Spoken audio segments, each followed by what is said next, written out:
नमस्कार, आप सभी का स्वागत है। बिहार में बीजेपी और जेडीयू की तरफ से एमएलसी के लिए प्रत्याशियों का जो ऐलान है वो यहां पर कर दिया गया है। अगर नामों को पढ़ें तो इसमें से एक नाम ऐसा निकलकर सामने आता है जिसको लेकर तमाम तरह के कयास, तमाम तरह की अटकलें काफ़ी समय से लगती हुई नज़र आ रही थी कि क्या वो राजनीति में पूरे तौर पर एंट्री करते हुए दिखाई पड़ेंगे, क्योंकि कई बार ऐसा हुआ कि वो राजनीति में प्रवेश करते करते रह गए। इंडिविजुअल तौर पर चुनाव में गए तो, लेकिन वहाँ पर भी उनको हार मिलती हुई नजर आई। लेकिन अब बीजेपी ने तय कर लिया है कि उनको अब कम से कम एमएलसी तो बना ही दिया जाए। जी हां, हम बात कर रहे हैं भोजपुरी के सुपरस्टार पवन सिंह की, जिनका नाम बीजेपी ने एमएलसी की लिस्ट में सबसे ऊपर रखा है। अगर बीजेपी की लिस्ट पे गौर करें तो इनमें नाम नजर आते हैं पवन सिंह का, इसके अलावा संजय मयूख का, अनिल कुमार ठाकुर का, और चौथा नाम महिला प्रत्याशी यानी शीला पंडित का नज़र आता है। वहीं अगर जेडीयू के प्रत्याशियों पर नज़र डालें तो इसमें ललन सिंह, जिनको नीतीश कुमार की जो सीट खाली हुई है उसके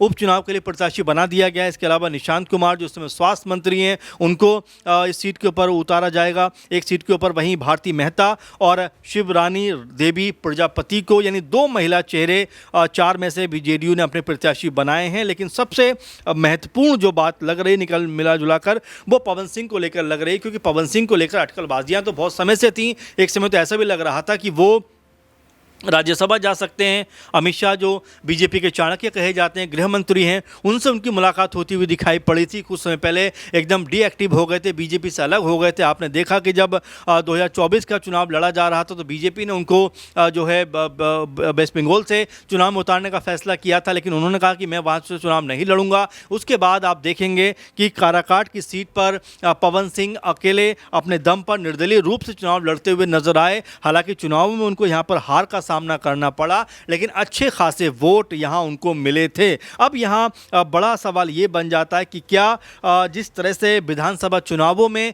उनको मैदान में नहीं उतारा गया, तो क्या अब उनको एमएलसी बनाकर कोई बड़ी जिम्मेदारी बिहार में दी जा सकती है, इसलिए उनको जो है प्रत्याशी बनाया गया। एक वर्ग ये भी कहता है कि पवन सिंह को जिस तरह से बीजेपी ने एमएलसी का उम्मीदवार बनाया है, शायद बीजेपी उनको राज्यसभा इसलिए भी लेकर नहीं जाना चाहती थी क्योंकि उनके ऊपर कई तरह के आरोप लग रहे थे। उनकी पत्नी ने कई तरह के आरोप उनके ऊपर लगाए, कई महिला सिंगर्स ने भी उनके ऊपर जो आरोप लगाए। यानी कि एक महिला सम्मान के तौर पर देखा जाए तो बीजेपी शायद ये समझ रही थी कि अगर राज्यसभा जाएंगे तो उनके लिए यहाँ पर मुश्किल हो जाएगा। लेकिन जिस तरह से अब एमएलसी बनाकर विधानसभा में उनको भेजने का प्लान बनाया है और उनका नाम फाइनल किया गया है, तो उनके नाम पर अब चर्चा लगातार होती हुई दिखाई पड़ती है कि पवन सिंह अब पूरी तरीके से बाकी भोजपुरी स्टार की तरह लगभग जो बीजेपी में शामिल है, जिसमें मनोज तिवारी की हम बात कर सकते हैं, रवि किशन की बात कर सकते हैं, दिनेश लाल यादव निरहुआ की हम बात कर सकते हैं, तो ऐसे में अब पवन सिंह भी कह सकते हैं कि विधानसभा के अंदर नजर आएंगे और आवाज़ को बुलंद करेंगे। हालांकि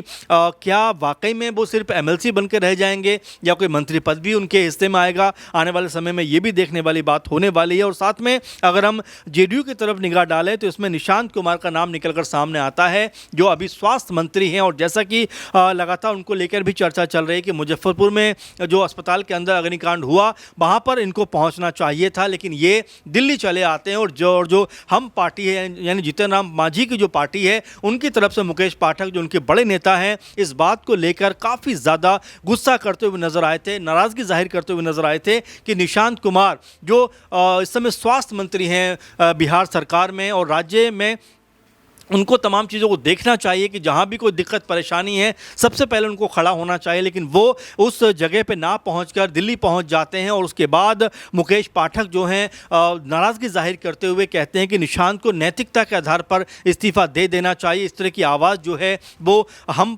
खेमे से उठती हुई नजर आई। ये खुद कह सकते हैं एनडीए कुनबे का हिस्सा हैं, तो जाहिर बात है कि आपस में भी तकरार यहाँ पर होती हुई दिखाई दी। और जीतन राम मांझी की तरफ को देखा जाए तो जीतन राम मांझी ने भी ये कहा था कि इन 9-10 जो एमएलसी की सीटें हैं, इसमें से कम एक सीट तो हमें मिलनी चाहिए, लेकिन उनको ज़रा भी ध्यान में नहीं रखा गया है। उनको एक तरीके से अलग थलग कर दिया गया, उनके बारे में कोई चर्चा नहीं है। अब ऐसे में जो 9 सीटों का जिक्र हो रहा है, 10 सीटों की अगर बात कर लें तो इसमें से एक सीट तो उपचुनाव है और यहाँ पर लगभग ये सीट जो है जेडीयू के पक्ष में जाती हुई दिखाई पड़ेगी। लेकिन बाकी अब बची हुई 9 सीटों की बात करें तो इसमें से 8 सीटों पर यहाँ जो है जो कह सकते हैं कि यहाँ जो बीजेपी और जेडीयू ने दोनों ने मिलाकर 8 प्रत्याशी उतार दिए। तो ऐसे में अब एलजेपीआर जो मांग कर रही थी और आरएलएम का क्या होगा, क्योंकि आरएलएम की बात करें, राष्ट्रीय लोक मोर्चा की बात करें, तो उनकी तरफ से यानी उपेंद्र कुशवाहा के बेटे जो हैं दीपक प्रकाश वो मंत्री हैं। तो जाहिर बात है कि एक सीट उनके हिस्से में जाएगी। तो क्या यहाँ पर एलजेपीआर के हाथों में कुछ नहीं आएगा, क्योंकि जो 10वीं सीट है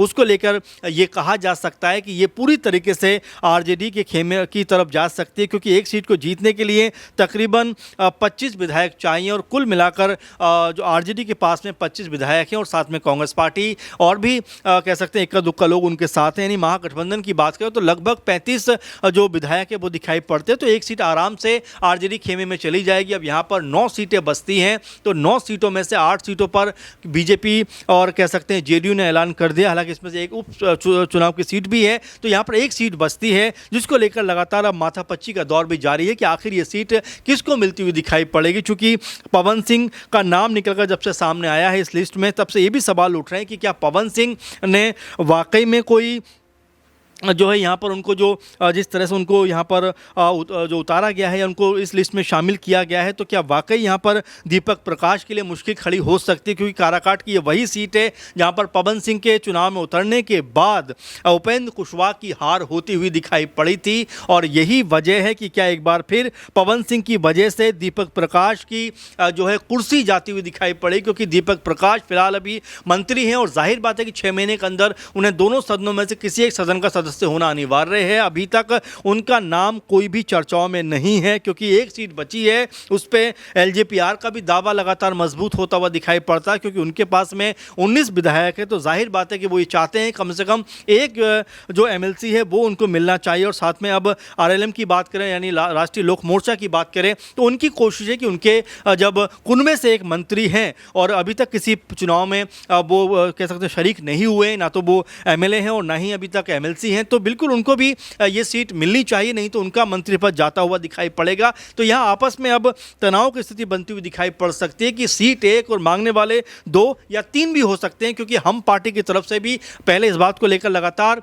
बयान जारी किए गए थे कि उनसे वायदा किया गया था कि उनको एक एमएलसी दी जाएगी। लेकिन जिस तरह से अब उनका नाम इसमें शामिल नहीं है, तो क्या वो भी अपनी नाराजगी जाहिर करते हुए दिखाई पड़ेंगे। एक बात, दूसरी बात राष्ट्रीय लोक मोर्चा ही करें, जो कि हम बता ही रहे हैं आपको कि दीपक प्रकाश जो मंत्री हैं इस समय सम्राट चौधरी सरकार में, तो क्या उनका भी यहाँ पर जो है नाम फाइनल होता हुआ दिखाई पड़ेगा। अगर उनका नाम फाइनल होता है तो फिर एलजेपीआर का क्या होगा, क्या उनको कोई सीट नहीं मिलेगी। तो फिलहाल अभी जो एनडीए गठबंधन के अंदर तमाम सारी दिक्कत परेशानियाँ, तमाम सारे कयास हैं, तमाम सारी इसमें जो है ऐसी चीज़ें भी नज़र आती हैं जो ये बताती हैं कि यहाँ आपस का जो मतभेद है, आपस का जो गतिरोध है, वो यहाँ पर बढ़ता हुआ दिखाई पड़ेगा। क्योंकि जेडीयू की तरफ से देखा जा सकता है कि चारों प्रत्याशी उतार दिए गए हैं, चारों के नाम यहाँ पर सामने आ गए हैं। बीजेपी ने अपने चारों नाम सामने ला दिए हैं और जेडीयू ने तो एक काम और भी किया है कि 2 महिला चेहरों को सामने रख दिया। उन्होंने भारती मेहता के नाम पर मोहर लगाई है, इसके अलावा शिवरानी देवी प्रजापति के नाम पर मोहर लगाई है। वहीं बीजेपी ने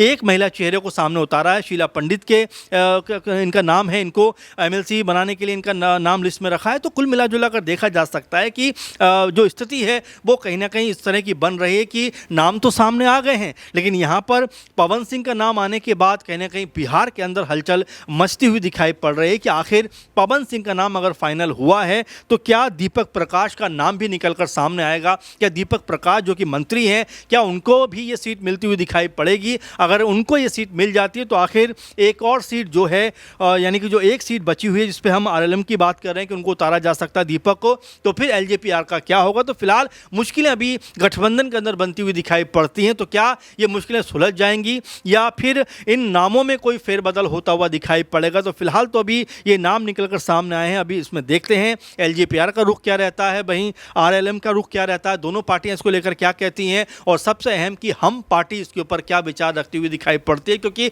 निशांत का इस्तीफा सबसे पहले किसी ने मांगा तो वो हम पार्टी की तरफ से मांगा गया कि निशांत कुमार जो हैं वो बेहतर काम नहीं कर पा रहे हैं। तो क्या निशांत को लेकर अब जो जीतन राम मांझी की पार्टी है पुरजोर विरोध करती हुई दिखाई पड़ेगी, ये देखना अपने आप में दिलचस्प होगा। लेकिन फिलहाल पवन सिंह का नाम आने के बाद भी बिहार में जो चर्चाएं हैं वो एक अलग लेवल पर जाती हुई दिखाई पड़ती हैं। अब इसको लेकर आप क्या सोचते हैं कि एक जो सीट बची है उसके ऊपर क्या घमासान मचता हुआ दिखाई पड़ेगा या एनडीए कुनबा इसको सुलझा लेगा। तो फिलहाल इस प्रोग्राम में इतना ही। आप लगातार बने रहें अपने सुझाव ज़रूर देते रहें। फिलहाल के प्रोग्राम में इतना ही। नमस्कार।